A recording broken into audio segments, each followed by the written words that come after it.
My company lost $47,000 on a Tuesday, and nobody noticed for 11 days.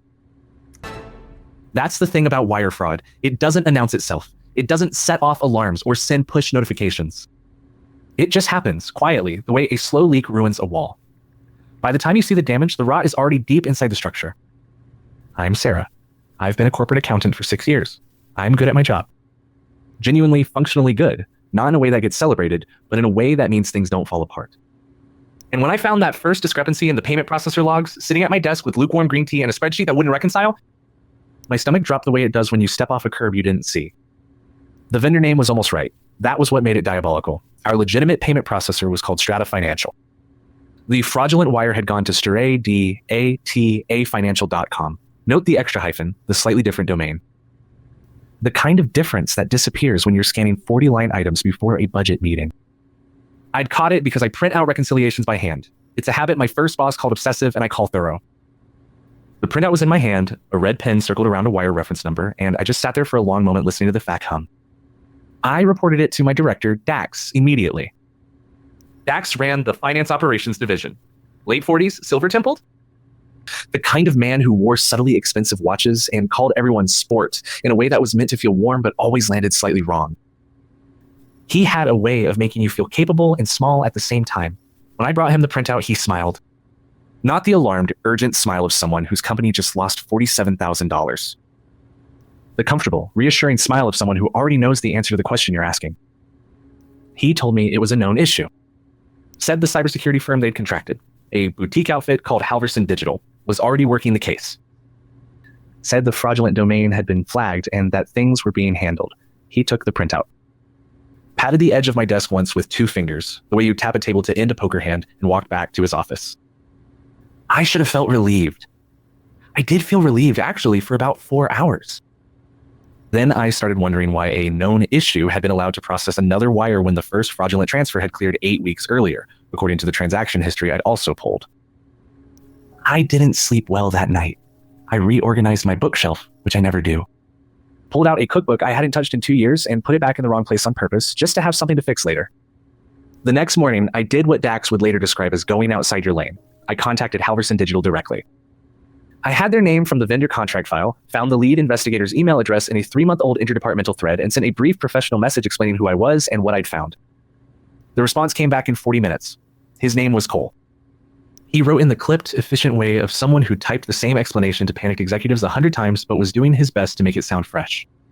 He said yes, they'd identified the fraudulent domain. He said yes, there had been more than one successful transfer.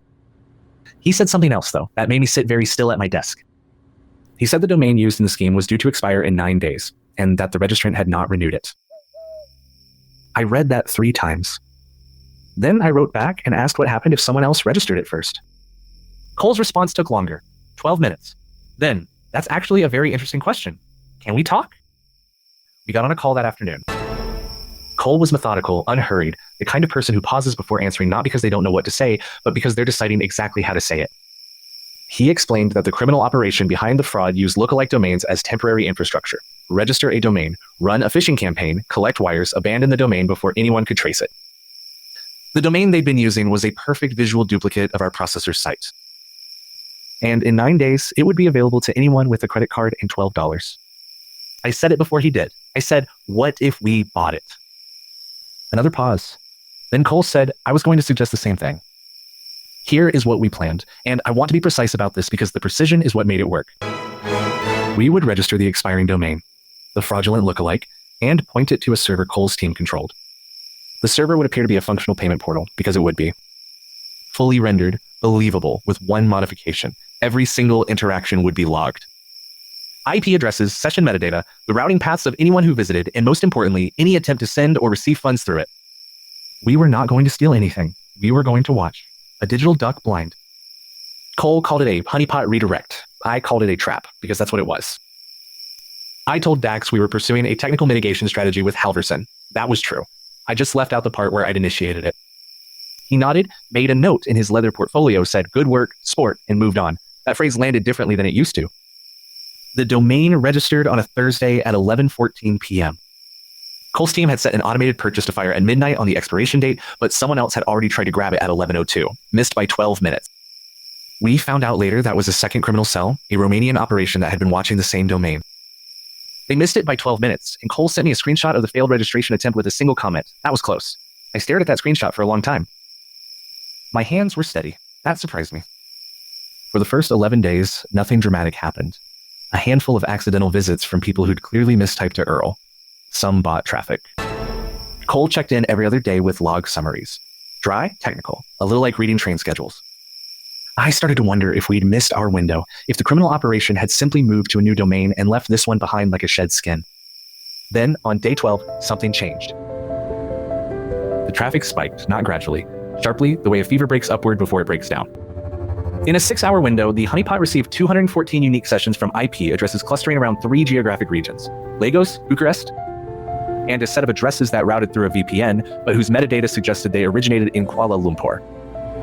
Cole called me instead of emailing. His voice was different, not excited, focused, the way a sound changes when it's being aimed at something. He said they weren't just visiting, they were testing the portal, probing the payment routing infrastructure, attempting small test transactions to verify the system was live. They thought they'd reacquired their own tool. They thought someone had simply renewed the domain on their behalf. They had no idea it was pointed at a server that was writing down everything they did. Cole said he was looping in the FBI Cyber Division and Interpol's Financial Crimes Unit. He said this had grown beyond a corporate fraud case. I asked how far beyond. He said he'd counted 17 companies in the log data that had been targeted by the same infrastructure over the past 8 months. 17. $47,000 was one piece of it. The full scope was estimated at somewhere above $4 million.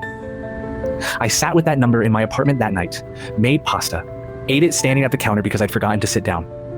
Now, here is where I need to tell you about Dax. Because the story I have been telling you, the trap, the domain, the international crime ring, that story has a satisfying shape. It builds and resolves, and the good people win, and the bad people get caught. And all of that is true. But there was another story running underneath it, quieter and slower and considerably more nauseating. And I didn't see it clearly until the FBI walked into our building on a Wednesday morning and asked to speak with our director of finance operations. The first crack had been small. 3 weeks before, Cole had asked me to send over our full vendor payment log for the prior fiscal year. Standard request, necessary for building the full fraud timeline. I pulled it, sent it, thought nothing of it. 2 days later, Cole called and asked a question I didn't understand at first. He asked who internally had authorization to approve new vendor banking details. I said, department heads with a secondary approval from finance leadership. He said, specifically for payment processor updates? I said, that would need sign-off from the finance director. He went quiet. Then he said he'd follow up. He didn't follow up for 6 days. When he did, it was via encrypted email rather than our usual exchange, which I noticed but rationalized. He was a cybersecurity professional. Encryption was probably just habit. The second crack was harder to rationalize. I was pulling historical wire approvals for a different audit. A routine thing, nothing related to the fraud case. When I found an authorization code I didn't recognize. It was attached to a vendor banking update filed 4 months prior. The update had changed the payment routing details for Strata Financial. The authorization code traced back to a user account I knew, not a vendor account, an internal one. The update had been made from inside our own system, by someone who sat 3 offices down the hall from me. I didn't move for a long time. The office was empty. It was 7:20 p.m. and the open plan floor was just chairs and monitors and the particular silence of an evacuated space. I could hear someone in the kitchen far away running water. I looked at the authorization code. I looked at it again. I thought about the way Dax had taken my printout and said known issue before I'd finished my sentence. I thought about his watch. A Breguet, I'd looked it up once, somewhere between $18,000 and $25,000 on a finance director's salary. I thought about how he'd been so calm. I copied the file, quietly, sent it to my personal drive. I called Cole from the parking garage, which sounds dramatic, but was genuinely just because I needed to walk and there was nowhere else to go. I told him what I found. He listened without interrupting, which from Cole meant he'd already suspected and was now having a thing he'd suspected confirmed, which was somehow worse. He said he needed me to send him the authorization record. He said, don't mention this to anyone in the building. Not yet. I said, how long have you known? He said, I had a hypothesis. I said, that's not the same as knowing. He said, no. It's not. What Cole had pieced together over the previous weeks was this. The criminal network had an internal contact at our company. Someone who had provided them the access credentials needed to make the vendor banking update look legitimate.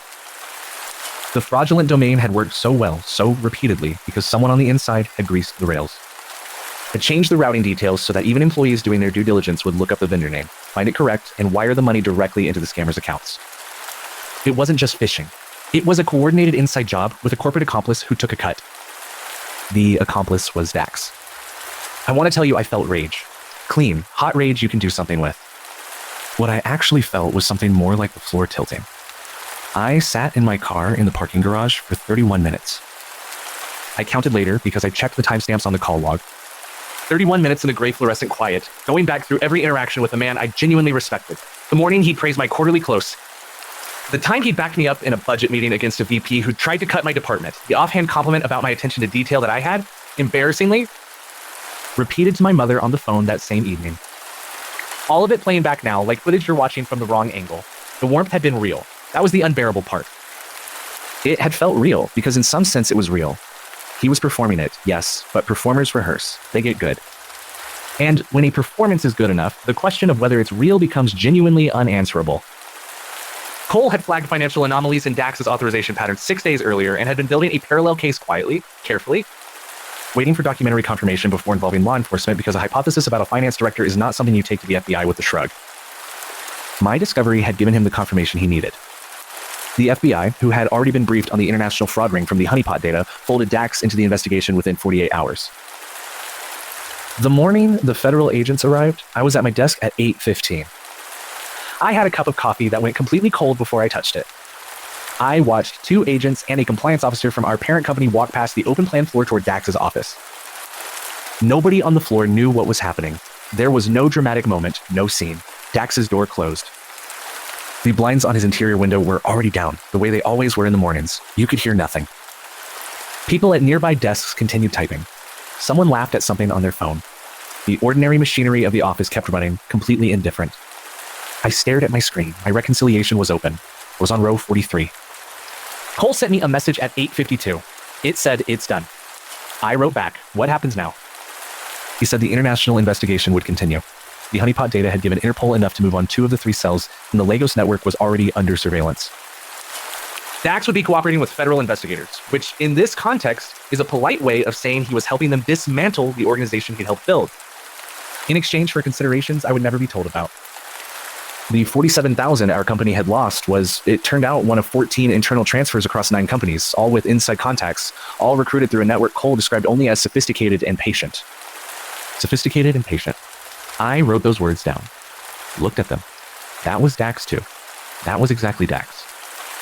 What I want to say about the aftermath is that it was not satisfying in the way you'd hope. There was no moment of public reckoning. There was no meeting where I presented my findings and watched him crumble. HR sent a company-wide email saying Dax had departed the organization to pursue other opportunities, which is the most insulting possible sentence in the English language and also apparently legally required. A woman named Brenda was appointed interim finance director. She moved Dax's succulent off his old desk on her first day and put a small framed photo of her dog in its place. Within 2 weeks, nobody mentioned him.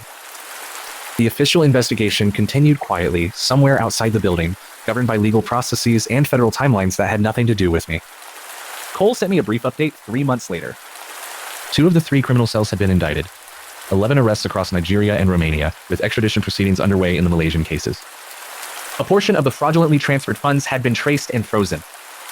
He said my discovery of the honeypot opportunity had been cited in the federal case file as the initiating action. That was how he put it, initiating action. I read that on my lunch break, sitting in my car in the parking lot because it was raining and I'd forgotten my umbrella, which is extremely on brand for me. I sat with it. The rain on the roof was loud. $4 million fraud ring, initiating action. I thought about the printout. Red pen, a circled wire reference number, the kind of detail you catch when you print things out by hand. Here is the thing I keep coming back to. The thing that doesn't resolve the way the legal outcome resolves. Dax had told me specifically and repeatedly that my attention to detail was exceptional. He had said it in front of other people. He had said it in my performance review. And I cannot fully determine whether that was genuine, whether he actually respected the very quality in me that in the end dismantled him, or whether it was strategic flattery designed to keep me loyal and looking down instead of up. Both can be true simultaneously. I'm aware of that. It doesn't make the ambiguity easier to sit with. Cole and I still talk, occasionally. Professional correspondence, mostly. He sent me an article once about honeypot methodologies in corporate fraud prevention, and I sent back a genuinely enthusiastic response, which is either charming or deeply revealing of my personality. He has a dry sense of humor that takes a few exchanges to notice. I noticed it around week 3. My new director, Brenda, approves every payment processor update with a 2-factor internal review now, a policy I drafted. She signed it without changing a word. She's also the kind of person who remembers how you take your coffee after being told once and says thank you when you hold a door, and has never once called anyone sport. The Breguet watch disappeared from Dax's wrist before the agents arrived. I have no idea what happened to it. I find myself thinking about that sometimes at odd moments, standing at a crosswalk, waiting for a kettle, whether he sold it. Whether it's sitting in an evidence locker somewhere. Whether he wore it on the day he was first approached by the people who would eventually ask him to betray every person who trusted him, and whether he thought about that trust at all, or whether by then it had already become something abstract. Something performed. I kept the red pen. Still in my pencil cup. I use it on printouts. Row 43. My coworker helped us set a trap for scammers. Then I noticed his name in the logs.